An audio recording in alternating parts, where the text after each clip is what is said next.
Saludos a todos y bienvenidos al estudio bíblico. Hoy continuamos con el estudio del libro de Nehemías en el Antiguo Testamento y entramos al capítulo 4. Y bueno, la semana pasada comenzamos el capítulo 4, hoy vamos a continuar más bien. Quería decir que voy a hacer un pequeño repaso de lo que estuvimos conversando la semana pasada, así para llevar la conexión con el contenido de la lección del día de hoy. Y la semana pasada estuvimos hablando acerca de los enemigos que se levantaron para tratar de impedir el proyecto, el desarrollo de lo que Dios había puesto en el corazón de Nehemías. Y mencionábamos que los enemigos, pues, cuando tratan de detener la obra de Dios, pueden en ocasiones usar de violencia, y que esa violencia podría ser verbal, psicológica, física e inclusive moral. Y cuando el enemigo pues ve que no puede persuadir a los que hacen la obra de Dios de apartarse, de detenerse o de no hacer la obra con el mismo interés, con la misma determinación, entonces muchas veces el enemigo pues recurre a la violencia física. Entonces Nehemías quiso estar preparado para eso, y una de las cosas que vemos en el liderazgo de Nehemías durante la reconstrucción de la muralla y de parte de la ciudad de Jerusalén es que Nehemías no se intimidaba fácilmente. Y una de las cosas que hacía Nehemías cuando los enemigos se levantaban, y lo hemos destacado desde el principio, es que Nehemías oraba. Nehemías dependía de Dios. Aprendió que para llevar adelante la obra del Señor era necesario entonces mantenerse en oración. La semana pasada decía que los enemigos procedían pues de los 4 puntos cardinales. Prácticamente estaban rodeados la tierra de Canaán y lo que quedaba pues de lo que originalmente constituyeron los territorios de las 12 tribus.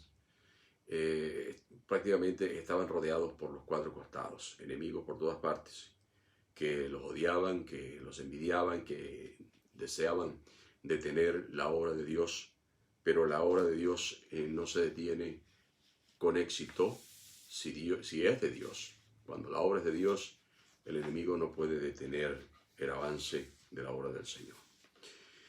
Bueno, decíamos la semana pasada entonces que ellos comenzaron a trabajar, y también mencionaba en la clase pasada que el capítulo 3 no lo íbamos a estudiar porque se refiere básicamente a cómo se distribuyó el trabajo por familias y cómo ellos se les asignó, vamos a decir, una tarea, una porción de la muralla y ciertas casas por familia para que ellos la reconstruyeran, y ellos comenzaron a hacer el trabajo. En el capítulo 4 y versículo 10 nos dice lo que pasó entonces cuando ellos alcanzaron ya hasta la mitad de la muralla. Ya habían tapado brechas y habían construido hasta la mitad o reconstruido hasta la mitad de la muralla. Entonces, cuando llegan a ese punto, vamos a ver a partir del versículo 10 que se manifiesta algo que se llama el desaliento. Aparece el desaliento. Es vamos a decir, casi usual y la norma que cuando se hace la obra de Dios, en algún punto siempre hay quienes se desalientan ante los retos, ante las dificultades, los conflictos y muchas veces los ataques del enemigo. Y lo vemos aquí, no es una excepción. En toda obra de Dios hay oposición. El enemigo siempre se opone. Decíamos que Satanás es el adversario que siempre está tratando de adversar la obra de Dios y a los que hacen la obra del Señor. Y pues no podía ser de otra manera. Este es el caso también. El versículo 10, miren cómo dice, y dijo Judá, las fuerzas de los acarreadores se han debilitado. Sabemos que en aquellos tiempos, pues, las condiciones de trabajo eran muy forzosas, muy forzadas, no dependían de bueyes, dependían de cargar en animales, dependían de un terreno accidentado, cargando piedras, porque esos eran los materiales que utilizaban para este tipo de construcciones, y era un trabajo pesado, ¿no? Y entonces dice, la fuerza de los acarreadores se ha debilitado. El escombro es mucho y no podemos edificar el muro. Entonces, yo pienso que había también cierto factor psicológico en todo esto, porque ellos sabían que había enemigos que estaban por todas partes al acecho y que cuya intención era detener el avance de la obra de Dios. Y cuando la intimidación del enemigo afecta a quienes sirven a Dios, justamente uno de los primeros síntomas que aparece en manifestarse es el desaliento. Y este es el caso. Desalentar significa incitar a un espíritu o sentimiento negativo. Cuando una persona está desalentada, por lo general tiene un sentimiento negativo de fracaso, de que no lo voy a poder lograr, de que me falta esto, de que me falta aquello, de que me siento cansado, en fin, que ya creo que no voy a seguir adelante. Entonces, esta gente que estaba trabajando se sintieron desalentados. Y se describe allí 3 causas que yo veo que son las causas del desaliento en este caso, y que nosotros podemos decir, sin lugar a dudas, de que esas mismas causas aparecen con frecuencia en estos tiempos y han aparecido siempre que estamos haciendo la obra de Dios. Estas 3 causas generalmente se manifiestan y son comunes. Y la primera causa es el cansancio físico. Noten como dice el versículo 10 del capítulo 4, dice, y dijo Judá. Y para mí es significativo el hecho de que lo diga es Judá, porque Judá es una tribu muy importante dentro de las 12 tribus de Israel. De Judá era el rey David, de Judá era Salomón. De la tribu de Judá debería levantarse o surgir, nacer el Mesías. Y Judá fue escogido para liderar en Israel. Sin embargo, en este caso podríamos decir que quien ha sido escogido, quienes han sido escogidos para ser líderes dentro de Israel, dando el ejemplo, son los primeros que se desaniman. Judá dijo, las fuerzas de los acarreadores se han debilitado. Entonces había cansancio físico. Y este cansancio se manifiesta justo cuando la obra va avanzando. Porque dice el versículo 6, allí del capítulo 4, como mencioné anteriormente, que ya la muralla había sido terminada hasta la mitad. O sea, van a medio camino, han avanzado, han fortalecido los cimientos, y cuando la obra está avanzando y entra en su segunda fase, entonces hay gente que se siente cansada. Uno podría decir que dentro de la obra de Dios, algunos que elaboran estadísticas dicen que solamente el 20% de las personas que generalmente son miembros de una congregación o asisten a una congregación son las que trabajan. Pero que básicamente los que contribuyen más es un 5%, o sea que hay un 95% que apoya muy poco. Algunos no apoyan y hay otros que apoyan muy poco. ¿Qué pasa? Que si lo dejamos en el 20%, toda la carga del trabajo que implica llevar adelante la obra del Señor está sobre los hombros de un 20%. Y eso pasa en muchas iglesias, donde la obra es mucha, la mies es mucha, pero los obreros son pocos. Eso mismo lo reconoció el Señor y dijo que oráramos al Señor de la mies para que envíe obreros, porque la mies es mucha y los obreros pocos. Entonces eso sucede con frecuencia. Llega un momento en que los que están haciendo la obra tienen tantas asignaciones, tienen tantas responsabilidades, tienen que estar tan ocupados que se agotan físicamente. Y eso es muy humano, eso es muy normal, es muy comprensible. Hay algunos que a la usanza o de acuerdo, en concordancia con lo que estos dicen, yo no puedo seguir con esto. Es que hay demasiado trabajo, yo necesito unas vacaciones, yo necesito un descanso por un tiempo. ¿Ve? Entonces, se cansaron físicamente. Lo segundo que pasó es que perdieron la visión. ¿Por qué perdieron la visión? Ellos pierden la visión cuando dicen el escombro es mucho. ¿Y por qué pienso yo que ellos perdieron la visión? Porque ellos no están mirando en ese momento que antes había solamente escombros, pero aunque ahora la muralla está hasta la mitad, las casas se están reconstruyendo, pero en ese momento ellos desvían su atención del progreso y lo fijan sobre el escombro. Allí es donde ellos fijan su atención.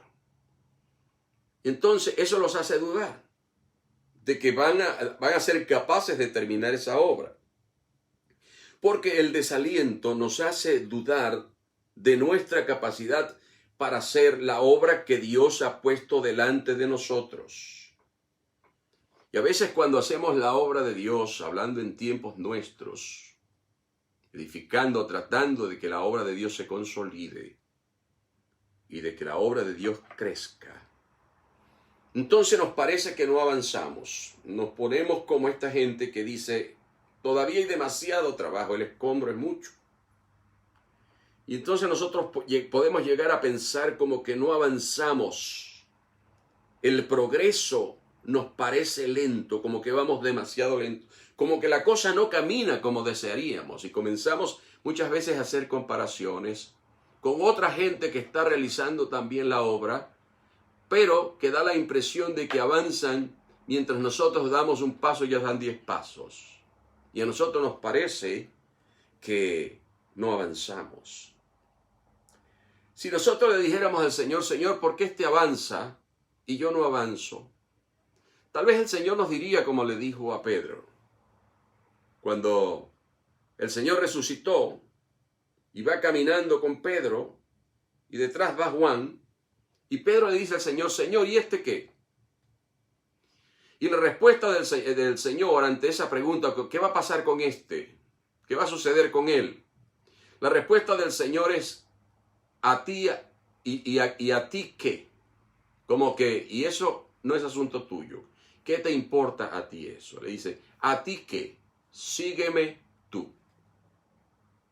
Tú debes concentrarte en seguirme a mí, en ser guiado por mí, en hacer aquello que te he encomendado. Apacienta mis ovejas. Ese es tu trabajo. Enfócate en él y no en el trabajo que están haciendo los demás. Entonces esta gente se siente desalentada. Quienes hacían la obra entonces se enfocan en los problemas y no en el resultado final de la obra. Y nos sucede con frecuencia, que no nos centramos, nuestra atención no está puesta en un futuro mejor, en cambios para bien, en progreso como resultado de nuestro esfuerzo y de nuestro trabajo, sino que nos concentramos es en los problemas, en las dificultades, ¿no? ¿Cuál era el resultado final de la obra que ellos estaban haciendo? Pero ellos no están, su mente está ofuscada, su mente está nublada, ellos no pueden visualizar aquello. Ellos, en ese momento, los que han dicho esto han perdido la visión. O sea, en lo que ellos esperan finalmente alcanzar. Y lo que ellos procuraban, el plan, lo que está en la mente, en el corazón de Nehemías, es la reedificación del muro y de la ciudad. Pero ellos no están pensando en eso. Ellos están pensando en el escombro. Ellos no están pensando que seguir edificando la muralla y seguir trabajando para reedificar las casas significaba la recuperación de la estima de Israel como nación, del remanente como nación. Significaba también edificar aquella muralla que ellos iban a recuperar respeto de parte de sus vecinos y de parte de sus enemigos. Pero ellos no piensan en eso, están ocupados en que, pobrecito nosotros, el escombro es mucho, no somos suficientes, no nos están ayudando todos los que nos deberían ayudar.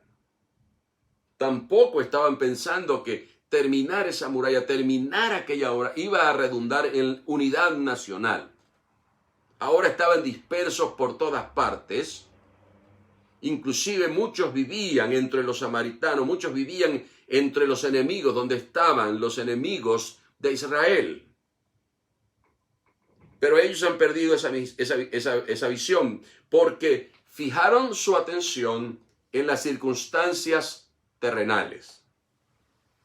Allí fue donde ellos fijaron su atención, en las circunstancias terrenales. Y es importante que nosotros pensemos en esto. Primero Jesús dice, mi reino no es de este mundo. En segundo lugar, la Biblia dice que somos en este mundo como extranjeros y peregrinos. Dice la palabra de Dios que nuestra ciudadanía está en los cielos.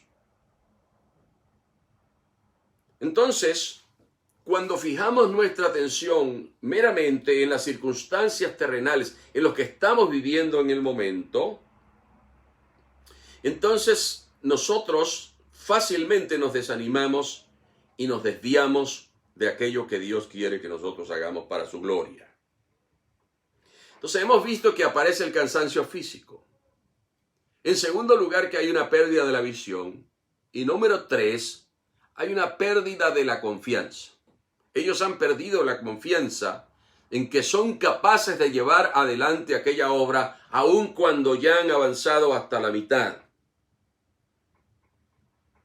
Y yo concluyo con que ellos han perdido la confianza por estas palabras que dicen. Leamos el versículo completo. Dice, la fuerza de los acarreadores se han debilitado, el escombro es mucho, y aquí está la pérdida de la confianza, y no podemos edificar el muro. Si ya han edificado hasta la mitad, ¿cómo es que no pueden edificar el muro? Pero han perdido la confianza, porque se han desalentado y el desaliento lleva a la duda. Y la duda nos hace olvidar que la obra es de Dios. La obra es de Dios. La Biblia dice, si Jehová no edificare la casa, en vano trabajan los que la edifican. La obra de Dios no depende de nosotros. La obra de Dios no depende de mí. No depende de mi talento, de mi capacidad, de mi conocimiento, de mis recursos, de mis dotes de líder. La obra de Dios no depende de si canto o no canto, de si predico bonito o no predico bonito. No, la obra de Dios no depende de eso. En el día de Pentecostés, cuando el Espíritu vino sobre los discípulos, el Señor les había dicho, recibiréis poder. Y el Pedro que había negado al Señor, ahora delante de una multitud es capaz de testificar. Y la gente se convierte. ¿Por qué? Porque la obra es de Dios. Pablo lo dice, yo sembré, Apolo regó, pero el crecimiento lo da Dios. Entonces, no importa si vemos el resultado o no, la siembra no puede parar. El regadío no puede detenerse. Porque Dios en sus propósitos dará un crecimiento, porque la palabra de Dios no vuelve vacía, conforme a su propósito, conforme a su plan, conforme a su voluntad. Entonces ellos están desalentados. Y al desaliento, por lo general, les sigue el temor. El temor que infunde la intimidación del enemigo. Ya ellos saben que el enemigo quiere hacerles daño, que hay enemigos por todas partes que quieren detener la obra de Dios. La Biblia dice que el diablo anda como león rugiente buscando a quien devorar. El enemigo y sus agentes no descansan de día y de noche tratando de perturbar la obra de Dios, lo que Dios está haciendo en ti o a través de ti. Él no descansa. El versículo 11 dice, y nuestros enemigos dijeron, no sepan ni vean hasta que entremos en medio de ellos y los matemos. Hasta que los matemos y hagamos cesar la obra. Eso es lo que los enemigos dicen. Entonces, tanto el desaliento como el temor nos pueden llevar a descuidarnos, a estar desprevenidos. El desaliento y el temor son peligrosos. Si te desalientas haciendo la obra de Dios, ten cuidado. Abre los ojos. Porque el enemigo, Satanás, puede aprovecharse de nuestro descuido para hacer cesar la obra. Ese es su propósito. Esto es como una metáfora. Les vamos a caer encima, vamos a ir contra ellos y vamos a hacer cesar la obra. Entonces, no es contra ti, no es contra mí. El enemigo quiere hacer cesar, recuerda que es la obra de Dios. No es la iglesia que yo levanté con mi esfuerzo y con mis dones y con mis trasnochos, no. El crecimiento lo da Dios. La obra es de Dios. Eso no quiere decir que en ocasiones no sintamos temor. Josué sintió temor. David sintió temor. Abraham, el padre de la fe, sintió temor. Jacob sintió temor. Entonces el temor es algo humano. Vino con el pecado. Tuve miedo, dijo Adán. Y nosotros somos seres imperfectos. Vamos en vía, en camino, trabajamos, aspiramos, deseamos la perfección que llegará. Pero ese temor tiene razones, o sea, no es un temor infundado, ¿no? Porque tampoco vamos a decir que somos súper, que nada nos da miedo. No. Es un temor que tiene un fundamento, es un temor a las amenazas, que saben que son reales, que son gente mala. Es un temor al fracaso, nadie quiere fracasar. Nadie quiere sentir que ha fracasado y como quedar en vergüenza. Todos queremos eso que se llama éxito y que tanta gente aspira, pero que tienen conceptos distorsionados muchas veces de lo que el éxito significa. Porque lo asocian a fama, fortuna, reconocimiento social, etcétera, etcétera. Si de eso se tratara el éxito, entonces Isaías fue un fracasado, Jeremías fue un fracasado, y así muchos de los apóstoles que fueron asesinados fueron fracasados. El apóstol Pablo entonces era un fracasado. Dijo que había estado en naufragios, en peligros de todo tipo, que lo habían apaleado, encarcelado, asaltado, etc. Entonces Pablo era un fracasado. Eso no detenía a Pablo. Pero a nosotros nos da temor de fracasar. Que eso no me pase a mí. Tenemos temor al peso de la responsabilidad. Nosotros a veces pensamos que la obra de Dios se va a derrumbar si nosotros no estamos allí para meter la mano y haciendo lo que pensamos que debemos hacer. Pero la obra de Dios no se derrumba por eso. La obra de Dios permanece. Pero Dios nos da el privilegio de que participemos en la edificación de su obra y en el trayecto, en el transcurso, nosotros somos bendecidos. Qué privilegio es estar sirviendo al Señor. Después de estar tantos años en el servicio al Señor y pensar que tuve la oportunidad de tener posiciones desde el punto de vista profesional, pero que eso lo eché a un lado para servir al Señor, no me arrepiento. Creo que es el mayor privilegio que uno puede tener, servir al Señor. Porque yo prefiero el reconocimiento de Dios que el reconocimiento del mundo, que dura hasta que están contentos contigo. Pero el día que se desencantan, te abandonan, ¿no? El versículo 12 dice, pero sucedió que cuando venían los judíos que habitaban entre ellos, en Samaria, quizás en las regiones de Occidente, donde estaban los de Asdod, los árabes, los moabitas, los amonitas, habitaban entre ellos, y ellos iban posiblemente al templo o hacían algún tipo de actividad allí. Y cuando ellos escucharon, dice, cuando los judíos que habitaban entre ellos venían, nos decían hasta 10 veces, de todos los lugares de donde volviereis, ellos caerán sobre vosotros.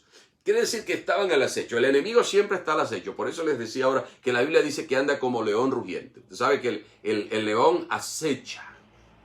Antes de atacar, él anda acechando, preparando para dar el zarpazo. El enemigo siempre anda así, preparándose para dar el zarpazo. ¿A quienes generalmente atrapa el león o cualquier felino?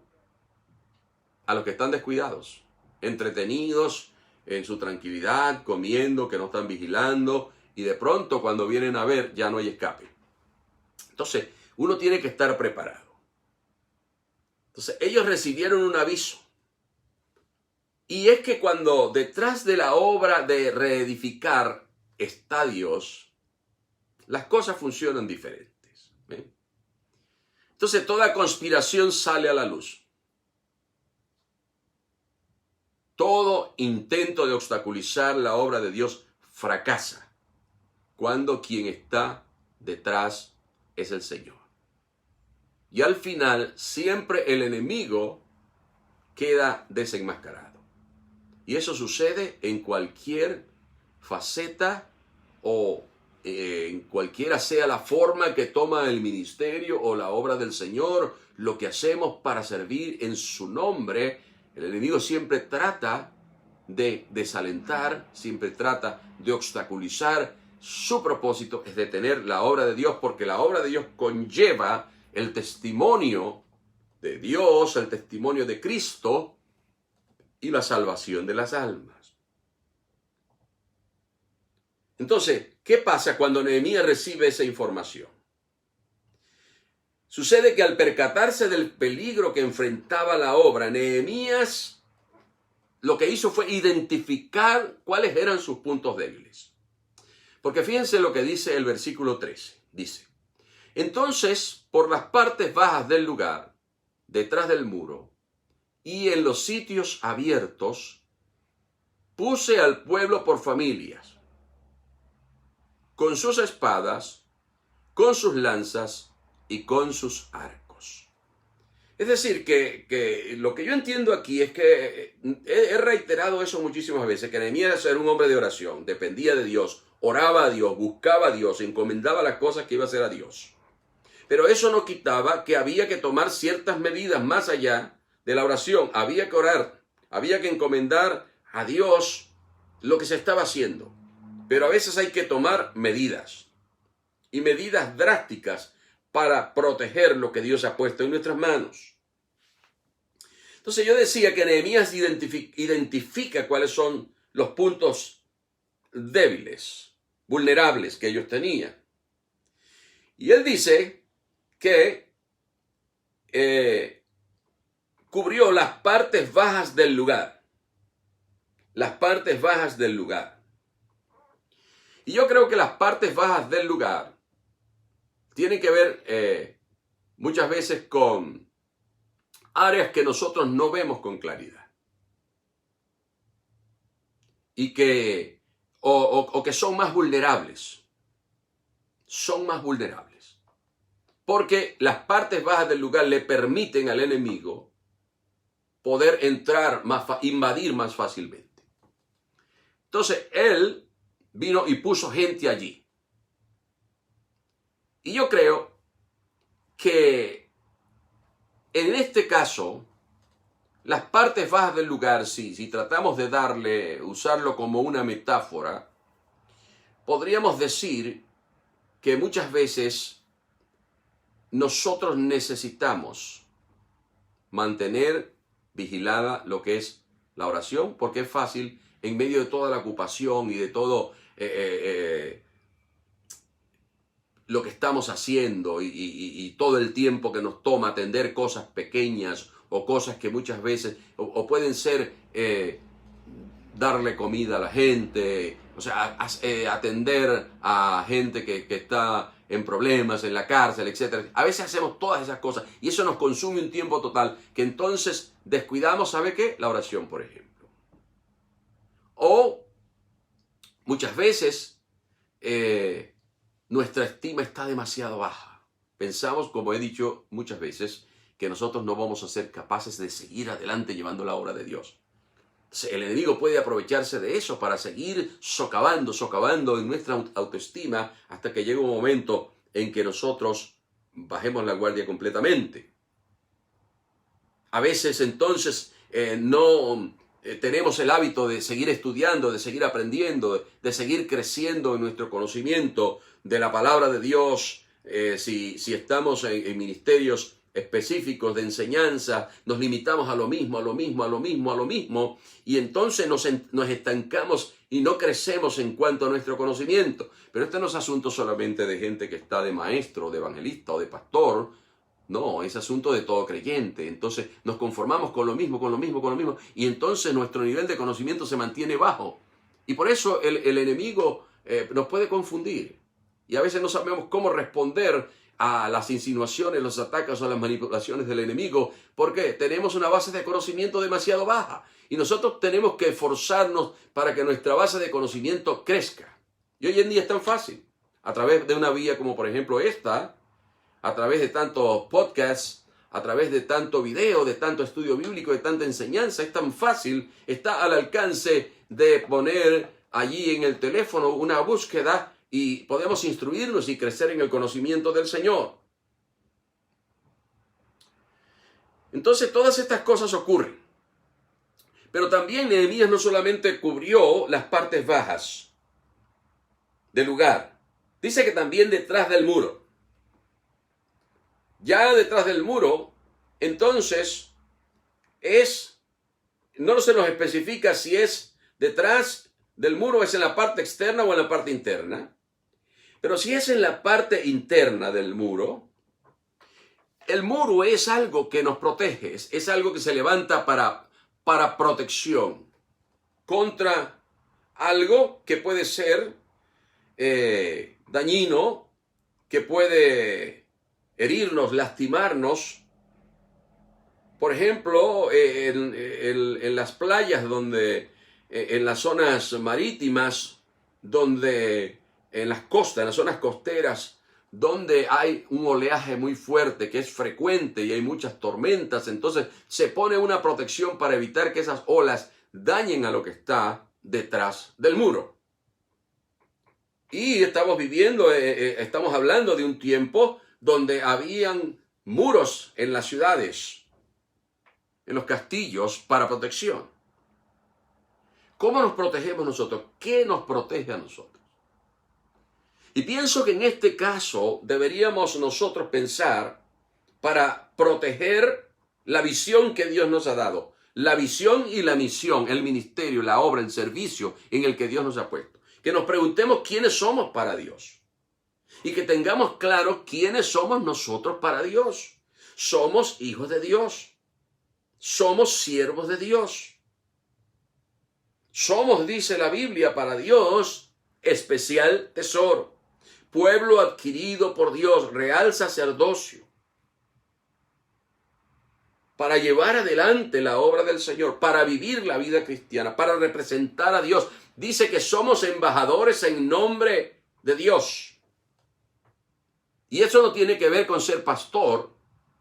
Todo aquel que es creyente es un embajador, una embajadora para el mundo de parte de Dios. Representa a Dios, porque eso es lo que hace un embajador o una embajadora, representar a su país. Y nosotros representamos el reino de los cielos. Entonces tenemos que tener claro quiénes somos para Dios, quiénes somos en Cristo. Que Dios hace una diferencia entre los que están en Cristo y el resto de la humanidad. Entonces tenemos nosotros que hacer una revisión y tener los pies firmes sobre la tierra, porque tenemos que proteger esa identidad que tenemos como cristianos. Pero también tenemos que proteger nuestras creencias, nuestros valores. No podemos olvidarnos de los valores que nosotros hemos aprendido en la Escritura, de lo que el Señor nos ha enseñado, de lo que nuestros maestros nos han transmitido, del testimonio que hemos visto. Esos valores tienen que estar protegidos, amurallados. Y tenemos que protegernos con un muro de fe, de confianza en el Señor, porque el enemigo trata de debilitar.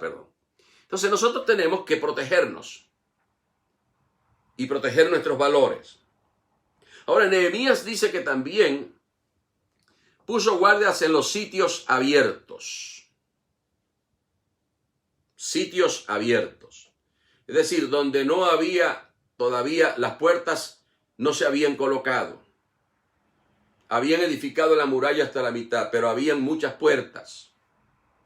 Jerusalén tenía muchas puertas. Y pienso que a eso se refiere cuando dice los sitios abiertos, porque ya hemos leído antes que las brechas habían sido ya cerradas. Entonces, si lo llevo a un plano personal, tratando de adaptarlo, los sitios abiertos, yo creo que debemos preguntarnos nosotros, ¿con quién me relaciono yo? ¿Quiénes son mis amistades? ¿Con quién me distraigo? ¿Quiénes considero mis mejores amigos o mejores amigas? ¿Quiénes están en los eventos a donde asisto? ¿A qué tipo de evento asisto? ¿En qué tipo de evento participo? ¿Y por qué digo que esos son como sitios abiertos? Porque hay muchas cosas que podemos absorber. Hay un dicho que dice que el que está en la miel algo se le pega.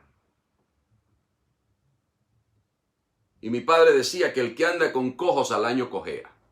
Entonces, esos son, cuando nosotros nos relacionamos siempre con gente inconversa, y ya he dicho en otro estudio que no es que nos vamos a cerrar y vamos a dejar de tratar gente que no cree como nosotros, a menos que esa relación siempre esté atentando contra nuestra relación con Dios. Podemos mantener una relación y vivir la vida cristiana y mostrarles a ellos cómo vive un cristiano. Pero tenemos que ser cuidadosos. ¿Qué tipos de hábitos tenemos? ¿Qué tipo de aficiones tenemos? ¿Qué hacen mis amigos cuando nos reunimos? ¿Hago yo lo mismo? ¿O no tengo amistad con hermanos, con creyentes, sino que todos mis amigos son inconversos? Entonces, en mi opinión, eso podría representar esos sitios abiertos que dan cabida a que algo pueda entrar en nuestra vida y que no es agradable a Dios y que va a atentar contra lo que Dios está haciendo en nosotros. Y muchas veces hay muchos ministerios que se han visto afectados porque tenemos comunión, mucha comunión con inconversos. Y la Biblia dice, el Señor dijo que la luz no tiene comunión con las tinieblas. La palabra de Dios dice eso, que la luz no tiene comunión con las tinieblas. Dice la palabra de Dios. Entonces, una cosa es tener amistad y otra es tener una amistad íntima con gente que tiene valores, costumbres y hábitos diferentes. Porque eso puede crear brechas. Entonces Nehemías tomó las cosas muy en serio. Porque cuando en el desarrollo de la obra de Dios nos enfrentamos a la posibilidad de ataques directos del enemigo, debemos entonces tener un plan de cómo vamos a hacer, cómo vamos a reaccionar. Y podríamos preguntarnos, en primer lugar, ¿cuáles son nuestros puntos débiles? Porque eso es lo que hace Nehemías. Él hace una evaluación y dice, vamos a ver, ¿cuáles son nuestros puntos débiles? Si nuestros enemigos vinieran, ¿por dónde van a venir? Entonces, otra de las preguntas que tenemos que hacernos es, ¿qué debemos fortalecer? ¿Qué necesitamos fortalecer en la obra? ¿En la iglesia? ¿Como cuerpo? ¿O en mi vida personal? ¿Qué necesito fortalecer yo? Necesito preguntarme eso. Otra de las preguntas que yo pienso que debemos hacernos es ¿sobre qué aspecto de la vida espiritual debo aumentar la vigilancia? Porque cada uno de nosotros conoce sus puntos débiles. El enemigo no los ignora. Dios lo sabe. Pero Dios no dejará que seamos tentados más allá de lo que podemos resistir si nuestro propósito e intención es obedecer a Dios, buscar a Dios, y si las cosas que hacemos muestran que ese es nuestro deseo e intención. Pero tenemos que pensar, a ver, ¿cuáles son mis puntos débiles? Y tengo que tratar de fortalecer. Si mi punto débil es que no oro, entonces tengo que orar. Si mi punto débil es que no leo la palabra, entonces tengo que leer la palabra. Si mi punto débil son mis debilidades, mis flaquezas, mi carne, entonces tengo que empeñarme en fortalecer esas áreas que transformen esas debilidades en fortaleza con la ayuda del Señor, teniendo comunión con el Señor, porque podemos vencer, pero en Cristo. Todo lo puedo en Cristo que me fortalece. Y otra pregunta más que tenemos que hacernos, y es obvia, es sabiendo ya cuáles son mis áreas débiles, qué debo fortalecer y dónde debo aumentar la vigilancia. Entonces la pregunta obvia es, ahora, ¿qué acciones debo tomar? Porque entonces llega el momento de tomar las decisiones. ¿Qué acciones debo tomar? Y todo el que hace la obra de Dios debe procurar, ese es el propósito, la unidad del pueblo que ayuda en la edificación. Entonces, ¿qué hace Nehemías? Nehemías anima al pueblo a utilizar sus armas para defenderse y atacar al enemigo. ¿Cuáles son tus armas? ¿Dónde eres diestro en la batalla, en la lucha? Cualquiera que sepas que es tu fortaleza, debes usarla para el bien de la obra de Dios y para el bien de tu vida espiritual. Segunda de Corintios 10, 3 al 5. Segunda de Corintios 10, 3 al 5 dice: pues aunque andamos en la carne, no militamos según la carne, porque las armas de nuestra milicia no son carnales, sino poderosas en Dios para la destrucción de fortalezas. Entonces, nuestras armas no son carnales. Nuestras armas no es que yo tengo un contacto en la policía o en la alcaldía. Nuestras armas no son que tenemos un equipo de relaciones públicas o que sabemos cómo usar el marketing y cómo usar las redes sociales. Esas no son las armas de nuestra milicia. Las armas de nuestra milicia dice que no son carnales, no son de este mundo, son espirituales. Dice, son poderosas en Dios. Y solamente en el poder de Dios podemos destruir las fortalezas que el enemigo quiere levantar para detener su obra. Porque entonces sigue diciendo aquí el apóstol Pablo, derribando argumentos. ¿Con qué? Con las armas poderosas en Dios. Y toda altivez que se levante contra el conocimiento de Dios, y llevando cautivo todo pensamiento a la obediencia a Cristo. Así que cuando aparezca el desaliento, lo primero que nosotros tenemos que hacer es tomar la palabra de Dios. Usar los recursos espirituales que Dios ha puesto en nuestras manos para combatir el desaliento, para combatir la oposición a los enemigos y para fortalecer nuestras áreas débiles. Entonces dice Nehemías que él les dice que usen sus espadas.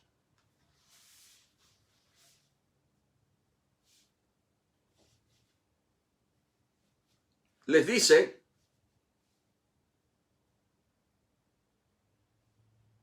que los puso en el versículo 13 con sus espadas, con sus lanzas y con sus arcos.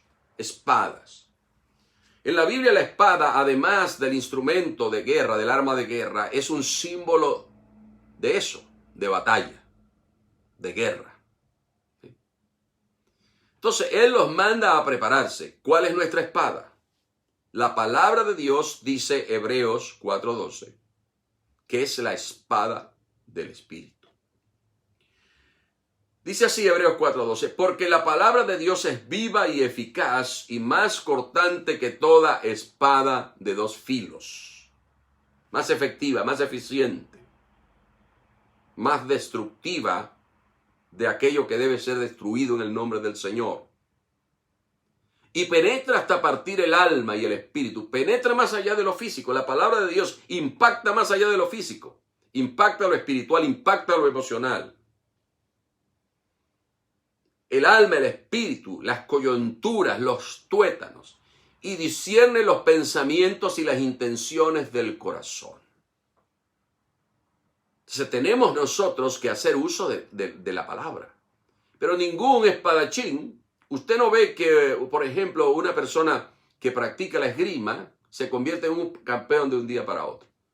Son sesiones y días y años de entrenamiento hasta que aprenden el arte de la esgrima. Entonces la práctica.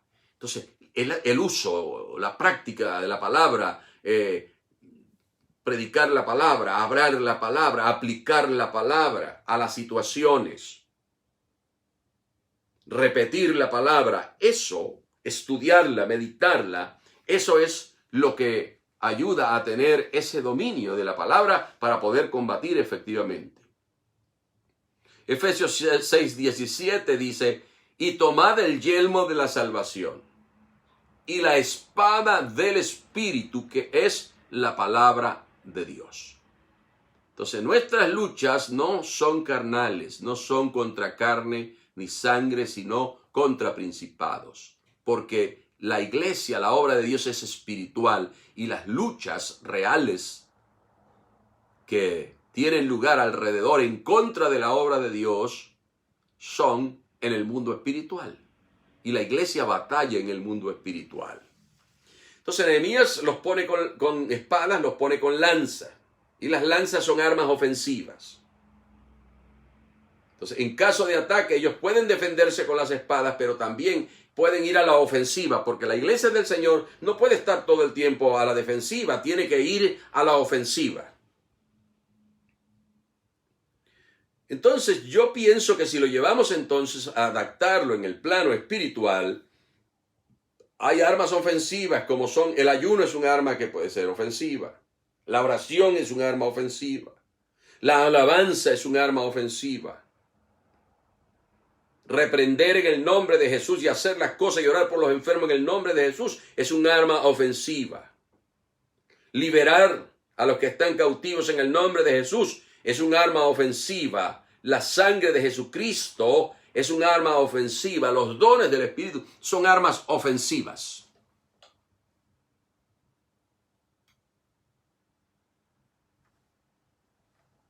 Pero también dice Nehemías que los puso con arcos y flechas. Y los arcos y las flechas representan la salvación de Dios. La salvación que viene de Dios. Podemos contar con todo ese arsenal. El versículo 14 nos dice que Nehemías los animó a confiar en Dios y a luchar en el bienestar de su familia. Dice, después miré y me levanté y dije a los nobles y a los oficiales y al resto del pueblo, no temáis delante de ellos. Nehemías no dice, no teman porque estoy yo aquí, porque tengo esta capacidad y me basta la palabra y tengo una fe extraordinaria para ir contra ellos y pedir fuego del cielo y pedir que les caiga granizo y que sean destruidos y los puedo maldecir y entonces voy a acabar con ellos. No es un personalismo, no es un ego, no es el yo. Él lo que les dice es, no temáis delante de ellos. Nehemías no dice, es que yo tengo una guardia que el rey envió conmigo. No, dice, acordaos del Señor grande y temible. Es decir, piensen en las victorias de Dios. ¿Quién está detrás de nosotros? Y pelead por vuestros hermanos, por vuestros hijos, por vuestras hijas, por vuestras mujeres y por vuestras casas.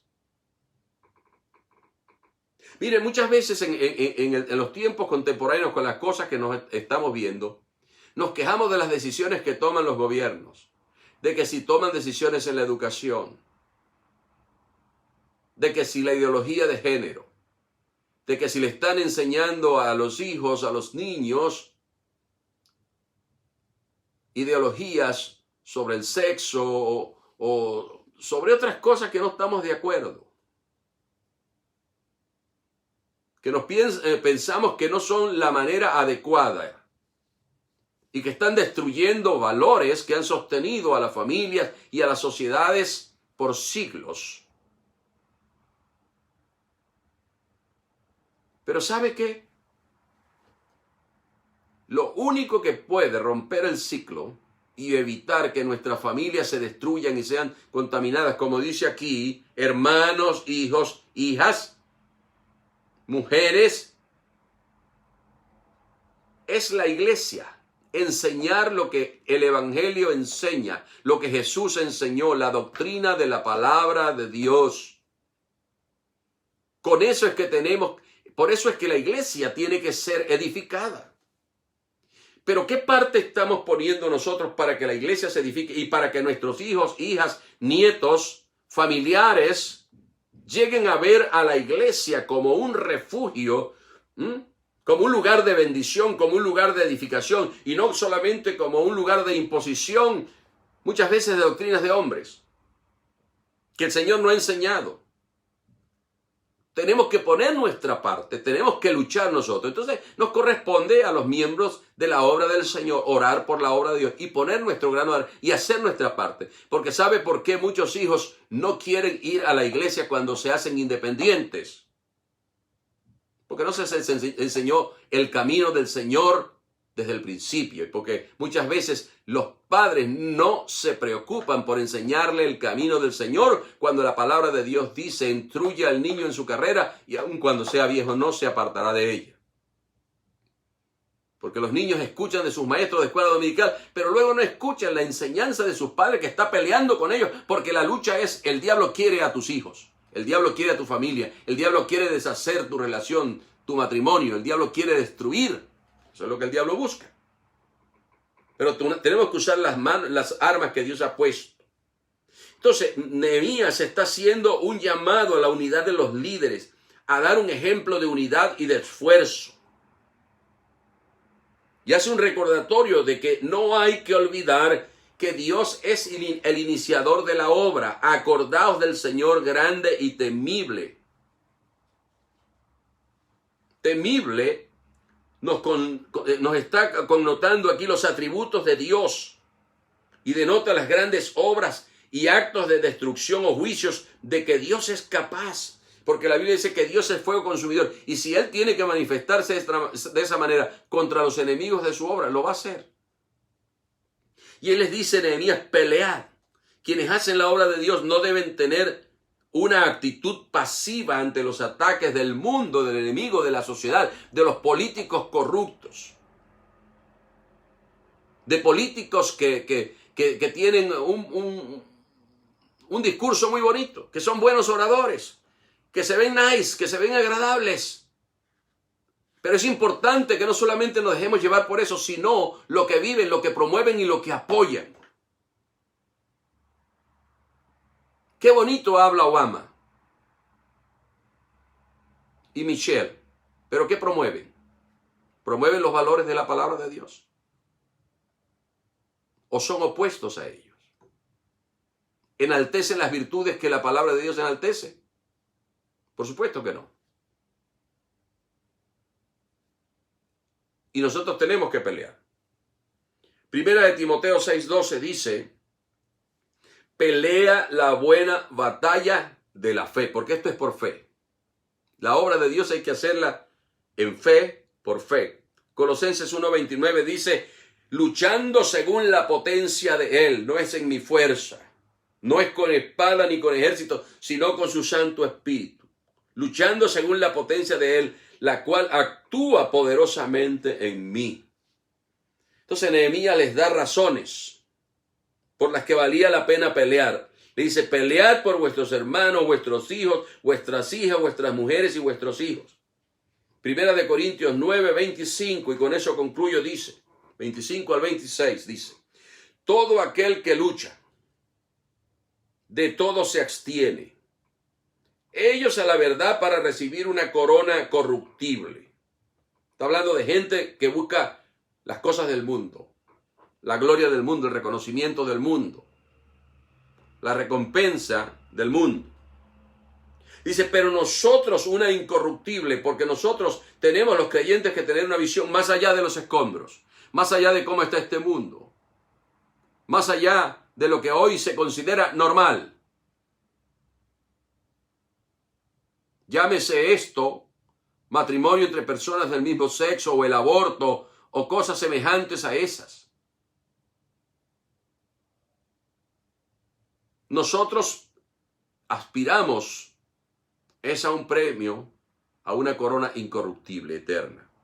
Así que yo de esta manera corro, es decir, de esta manera yo sirvo a Dios, vivo para Dios, hago la obra de Dios.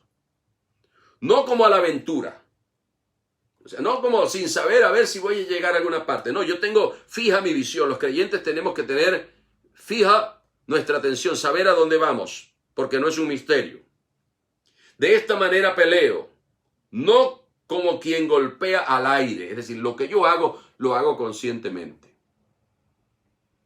Entonces, el título de este estudio es cuando aparece o cuando se manifiesta el desaliento.